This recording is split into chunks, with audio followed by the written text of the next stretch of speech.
521 কোটি টাকার একটা প্রজেক্টে আজকে আপনাদেরকে নিয়ে চলে আসলাম। জায়গাটি হচ্ছে চাঁপাইনবাবগঞ্জ জেলা থেকে মাত্র 3 কিলোমিটার দূরে দারিয়াপুর অবস্থিত। এটা হচ্ছে স্যানিটারি বর্জ্য পরিশোধনাগার চাঁপাইনবাবগঞ্জ দারিয়াপুর। তো প্রিয় বন্ধুরা, এটা 521 কোটি টাকার এই প্রজেক্ট কিন্তু কোনো কাজে আসছে না, এটা বলেছে প্রথম আলোর একটা সূত্র।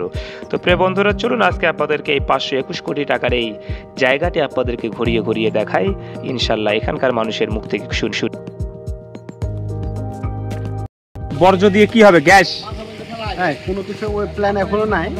বর্জ্যটা আর কি পরিশোধন করে আর কি ফেলা আর কি। মানে সব বর্জ্যগুলো এখানে ফেলবে আর এটা দিয়ে মানে একটা গ্যাস হবে? না, এখন গ্যাস উৎপাদন করা ওরকম কোনো হয়নি। জৈব সার হবে? সারের ওই প্রজেক্টও এখনো তৈরি হয়নি। এখানে জাস্ট এখন ময়লাটা ফেলে এটাকে রিফাইন্ড করে আর কি। তাহলে চলুন আজকে আমরা পুরো প্রজেক্ট আজকে আপনাদেরকে আমি দেখানোর চেষ্টা করব এই ভিডিওর মাধ্যমে। তো প্রিয় বন্ধুরা, আমরা এখন বর্তমান অবস্থান করেছি চাঁপাইনবাবগঞ্জ জেলার দারিয়াপুর। এই দারিয়াপুরের এই জায়গাটিতে প্রায় 7 থেকে 8 বছর থেকে আমি দেখতে পাচ্ছি এই প্রজেক্টের কাজ এখনো শেষ হয়নি। প্রায় 521 কোটি টাকা এর মধ্যে শেষ হয়ে গিয়েছে। এখানকার মানুষের মুখ থেকে আবার শুনলাম এখানে যারা কাজ করে কর্মীরা, তাদের নাকি 3 মাস 4 মাসের বেতনও বন্ধ। তারা অনেক কষ্টে আছে, তারা এই কষ্টের কথা বলল।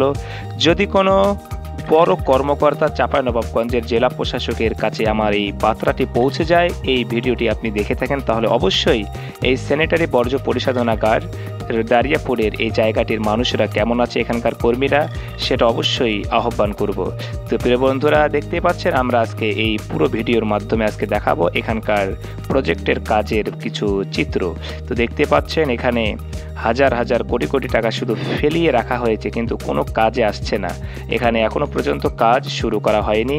এখানে কারা কারা জড়িত আছে তাদেরকে অবশ্যই আমি আহ্বান করব এখানকার অবস্থাটা আসলে কি।